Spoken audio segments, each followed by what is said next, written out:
Halo, kembali lagi di channel Rumah Awang Movie dengan gua Jeki. Di video kali ini, gua bakal membahas alur cerita film Ratu Ilmu Hitam 2019 yang menceritakan sebuah balas dendam dari seorang anak perempuan panti yang tak terima dengan kejadian 25 tahun lalu. Tanpa berlama-lama, langsung kita masuk ke dalam pembahasannya. Enjoy! Film diawali dengan perjalanan sekeluarga yang menempuh jarak jauh. Mereka adalah Hanif, Nadia, Dina, Sandi, dan Haki. Nah, perjalanan mereka ini menuju panti asuhan Hanif yang sudah lama gak dikunjungi. Hanif mengajak mereka karena mendapat kabar kalau pemilik panti itu yang bernama Pak Bandi sedang jatuh sakit. Di saat sedang bercanda dalam mobil nih, Hanif gak sengaja menabrak sesuatu yang membuat mereka menepi ke jalan. Hanif pun turun yang ditemani Sandi untuk mencari apa yang barusan ia tabrak dan mereka menemukan rusa yang terkapar. Tapi ternyata sebenarnya mereka menabrak seorang anak. Tibalah mereka di sebuah panti di mana si Hanif diasuh nih. Mereka disambut teman Hanif yang juga seangkatan di panti yang bernama Maman dan Siti. Hanif mengenalkan keluarganya ke Maman dan Siti. Di saat sedang berbincang, datanglah mobil lain yang ternyata teman Hanif juga di panti, yaitu Anton dan Jeffrey yang datang bersama istri-istrinya. Mereka pun masuk dan berbincang sedikit sambil berkenalan. Tanpa disadari, Haki pergi menuju pintu kamar belakang dengan rasa penasarannya. Haki yang penasaran berusaha mencoba membuka pintu itu, tapi sayangnya pintu itu terkunci. Tiba-tiba datang Rani menjelaskan tentang seorang ibu panti yang bernama Bu Mira. Dulu dia dikurung di dalam karena dianggap gila. Akhirnya dia dikurung di dalam kamar tersebut. Scene berpindah ketika Anton sedang menjelaskan satu persatu foto di dalam album tentang masa lalu mereka di panti. Haki menemukan album kosong dan berisi hanya satu lembar foto. Anton pun mengambilnya dan bilang kalau ini foto Bu Mira dan Murni. Murni ini adalah anak panti kesayangan Bu Mira. Bu Mira gila sampai dikurung dalam kamar karena Murni kabur ke dalam hutan. Setelah itu, Anton, Jeffrey, dan Hanif pun keluar untuk mengambil makanan. Anton khawatir dengan kondisi panti nantinya setelah kematian Pak Bandi. Jeffrey bilang dia dengar kalau panti bakal dijual sama anak panti. Tapi Hanif bilang kalau panti ini gak bisa dijual karena ada sesuatu yang tersimpan di dalamnya selama bertahun-tahun. Akhirnya mereka sepakat buat gak menjual panti itu. Ketika mereka mau masuk ke dalam, Hanif dibuat penasaran dengan darah dan gulungan rambut yang ada di bagian depan mobilnya. Hanif pun mengambilnya dan mengajak Jeffrey untuk ikut bersamanya untuk mencari tahu lagi hal kejelasan kejadian yang sebenarnya terjadi. Sesampainya di sana, Hanif mendekati rusa yang ia tabrak tadi siang. Tapi Jeffrey menemukan mayat salah satu anak panti yang tergeletak di parit. Lantas Hanif pun mencari asal keberadaan itu dan menemukan bis pariwisata yang berisi anak-anak panti. Hanif terkejut melihat kondisi anak-anak panti yang sudah tak bernyawa itu dan langsung memberitahu Jeffrey kalau ada bis anak panti yang baru balik study tour terdampar di sana. Mereka pun panik dan berusaha menelpon darurat, tapi mereka nggak dapet sinyal cuy. Jadi mereka memilih untuk balik lagi ke panti. Scene berpindah ke panti di mana Rani lagi ngasih tahu si Haki tentang masa lalu panti dari sebuah rekaman film cuy. Di sisi lain, Jeffrey dan Hanif tiba di panti yang langsung dihampiri Anton dan langsung memberitahukan kalau dia menemukan mayat anak panti yang diletakkan di belakang mobil. Mereka pun panik sekaligus bingung mau ngapain. Anton menawarkan diri untuk ke sana dan melaporkan hal itu ke kantor polisi. Setibanya di sana, Anton pun langsung menghampiri bis itu dan memasukinya cuy. Pas Anton udah di dalam, dia kaget melihat kondisi anak-anak panti yang mengenaskan. Tanpa disadari, pintunya terkunci sendiri dan membuatnya panik hingga nggak sengaja injak telur santet yang membuatnya tewas. Scene berpindah di mana rumah panti dikirim santet dengan jatuhnya ayam misterius dari atap rumah yang membuat Hanif dan Nadia kebingungan. Di sisi lain, Lina yang insecure melihat dirinya dari cermin tampak kelihatan gendut, padahal tubuhnya sama sekali nggak gendut cuy. Mungkin karena pengaruh santet, akhirnya ia mengiris tubuhnya agar terlihat langsing. Sementara itu istrinya Anton yang kita sebut aja namanya Lilis sedang mengalami gangguan santet berupa masuknya serangga kelabang yang merayap-rayap di dalam tubuhnya. Di luar, Jeffrey terkejut melihat si Lina yang berdiri di depan itu sudah berlumuran darah di tubuhnya. Dan tiba-tiba, Lina pun pingsan. Jeffrey yang terkejut sontak langsung memanggil teman-temannya untuk minta dibawakan ke rumah sakit. Hanif dan Nadia yang melihat itu pun langsung mendatanginya. Ingin ke rumah sakit, mereka menemukan Lilis yang sedang kesakitan karena serangga yang ada di tubuhnya sudah meronta-ronta. Lantas, Hanif membawa Lilis juga pergi ke rumah sakit bersama mereka. Di perjalanan, mereka merasa dirinya cuma berputar-putar di jalan itu. Dengan rasa ketakutannya, Jeffrey bilang ke Hanif kalau hal di masa lalu terjadi lagi. Nadia yang bingung langsung menanyakan hal itu ke Hanif, dan Hanif pun menjelaskan. Jadi, 25 tahun yang lalu pernah terjadi kebakaran di panti dan menewaskan 3 orang anak perempuan cuy. Yang diduga karena Bu Mira melakukan praktek ilmu hitam dengan menumbalkan 3 anak itu.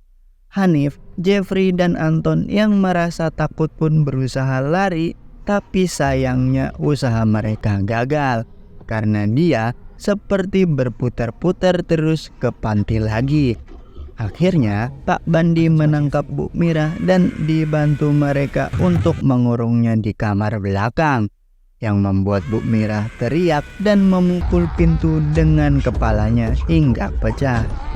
Di sisi lain, Haki sedang menonton video rekaman panti sendirian. Tanpa dia sadari, hantu Bu Mira datang dari belakang menghampirinya. Tiba-tiba, rekaman pun error. Dan Hanif, Nadia, dan yang lain pun tiba di panti. Nadia panik dan masuk mencari anak-anaknya. Namun, Nadia cuma menemukan Sandi dan Dina di sana. Di dalam, Hanif ngasih tahu ke semuanya kalau tadi dia sama Jeffrey menemukan mobil bus pariwisata anak panti itu terperosok ke dalam hutan dan semua anak yang di dalamnya tewas. Jadi, mereka pun sepakat untuk mencari Haki dan langsung kabur. Alih-alih nyari si Haki ke kamar Pak Bandi nih, si Nadia malah menemukan susunan keramik lantai yang gak beraturan di kolong ranjang Pak Bandi. Nadia yang penasaran pun membukanya dan mengambil sebuah kotak yang berisi foto-foto anak panti. Nadia terkejut sekaligus sedih ketika melihatnya. Jadi dia langsung keluar. Hanif yang sedang mencari si Haki langsung bingung ketika melihat Nadia sedang menangis. Nadia pun memberikan foto-foto itu kepada Hanif. Hanif terkejut karena itu adalah foto teman-teman Hanif dulu pas di panti yang jadi korban pedofilianya Pak Bandi. Ternyata di salah satu foto itu pun ditemukan foto yang di belakangnya bertuliskan nama Siti. Lalu datanglah Jeffrey membawa istrinya yang sudah tak berdaya dan meminta mereka untuk segera cabut. Tapi Hanif bilang kalau mereka nggak bisa keluar dan memberikan Jeffrey foto-foto itu yang salah satunya ada foto si Siti. Jeffrey yang udah kesal langsung menonjok Maman dan Nadia langsung menodong pisau karena menduga kalau Maman dan Siti yang melakukan itu semua dan juga menculik Haki. Ternyata mereka salah paham sama Maman dan Siti. Nah, si Siti pun langsung bercerita. Jadi, dulu si Siti dan anak-anak perempuan panti suka diganggu sama Pak Bandi cuy. Dan Pak Bandi juga mengancam mereka semua dengan membawa 3 orang anak dikurung di dalam kamar. Dan diracun sebagai contoh supaya gak ada yang buka suara ke siapapun. Dan rupanya muka Siti yang rusak itu karena ulahnya sendiri dengan menyiram air panas ke mukanya supaya gak diganggu lagi sama Pak Bandi cuy. Nah, faktanya Bu Mira tuh sebenarnya melindungi anak panti cuy. Jadi dia difitnah oleh Pak Bandi yang akhirnya Bu Mira dikurung sama Anton, Jeffrey, dan Hanif. Di saat itu datanglah anak panti dan ternyata dia adalah anak di awal scene yang ditabrak Hanif. Kita sebut aja namanya Mustika ya guys. Mustika pun menceritakan yang sebenarnya terjadi di bus kepada mereka. Jadi ketika bus menuju jalan pulang, mendadak bus itu kehilangan kendali dan terperosok. Terus datanglah sosok misterius yang kedatangannya membuat anak-anak panti jadi kesurupan. Tapi cuma si Mustika ini yang gak ngerasain efek santet itu cuy. Kenapa? Karena ternyata dia lagi mendengarkan lagu Davi Sumbing. Nyuak. Lanjut. Mustika yang melihat hal itu pun kebingungan dan panik lalu memutuskan untuk cabut dari sana. Setelah mendengar cerita menyedihkan itu, Hanif pun langsung menghampiri Pak Bandi dan mencekiknya. Nadia datang dan menenangkan si Hanif. Si Hanif pun melihat foto Bu Mira dan seorang bayi yang ternyata bayi itu adalah si Murni. Hanif pun tersadar kalau saat mereka sedang menguburkan jasad Bu Mira tanpa disadari Murni melihat kejadian itu. Di luar, si Kriwil membawa Haki yang sudah tak berdaya dan meminta tolong. Mendengar hal itu, Hanif dan Nadia pun datang dan langsung mengajak mereka untuk cabut. Di saat mau cabut, muncullah Lilis menghadang mereka dalam keadaan pengaruh santet. Si Lilis pun kesurupan yang membuatnya membenturkan kepalanya ke kaca mobil hingga pingsan. Tiba-tiba muncullah sosok misterius yang menghampiri Hanif dan menyantetnya. Nadia yang melihat itu pun langsung mengambil celurit, tapi tiba-tiba muncul Rani di belakangnya. Scene berpindah ketika Nadia tersadar bahwa dirinya sudah berada di dalam ruangan bersama Pak Bandi, Hanif, dan Haki sebagai sandranya. Nadia juga melihat Jeffrey, Lina, Lilis, dan yang lain sekaligus anak-anaknya disiksa di dalam ruangan dengan siksaan yang berbeda-beda. Nadia yang frustasi melihat hal itu pun menghampiri Hanif yang kondisinya terikat dan hendak menolong Haki, tapi tiba-tiba Nadia terlempar. Muncullah sosok misterius itu yang ternyata dia adalah Murni. Dan tanpa diketahui juga kalau sebenarnya Murni adalah anak kandungnya Bu Mira. Jadi Murni mengumpulkan mereka bertujuan untuk menghukum mereka karena mereka telah membunuh ibunya. Rani yang sekongkol dengan Murni pun menarik celurit dari tubuh Pak Bandi dan memberinya kepada Nadia. Nadia pun mengambil celurit itu dan hendak membunuh Murni. Tapi tiba-tiba dia terpengaruh santet itu dan malah mengarahkan celuritnya ke Hanif. Si Hanif yang pasrah pun menyuruh Nadia untuk membunuhnya agar anak-anak dan yang lainnya selamat. Tapi Nadia menolak dan tanpa disadari Haki udah tersadar dan menusuk Murni dari belakang. Melihat Murni sedang mencabut tusukannya, Nadia pun langsung menyerang Murni.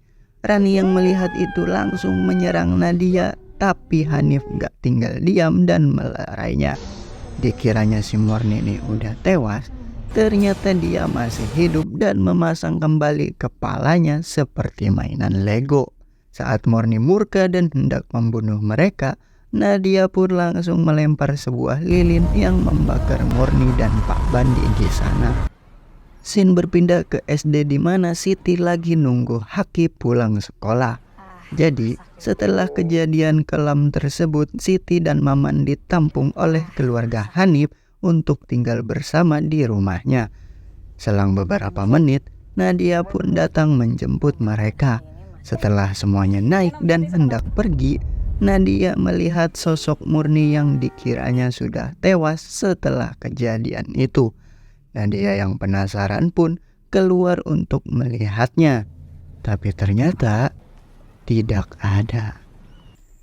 Scene berganti kedua orang yang sedang survei ke lokasi panti untuk membelinya dan mengolahnya. Ternyata panti tersebut terlihat baik-baik saja, gak terbakar hangus oleh api, dan film pun berakhir. Oke, penjelasan sedikit tentang latar belakang Murni yang tega melakukan hal itu, guys.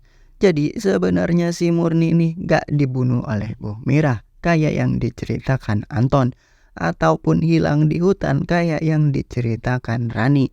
Yang sebenarnya terjadi adalah Murni kabur dari panti karena melihat ibunya tewas dan dikubur di kamar itu oleh Anton Hanif Jeffrey, yang membuat dirinya mempelajari ilmu hitam di hutan untuk membalaskan dendamnya. Oke, jadi itulah alur cerita film Ratu Ilmu Hitam 2019. Kalau kalian suka dengan video ini, jangan lupa like, comment, share, dan subscribe guys. Sekian dari gua Jeki, see you next video. Bye bye.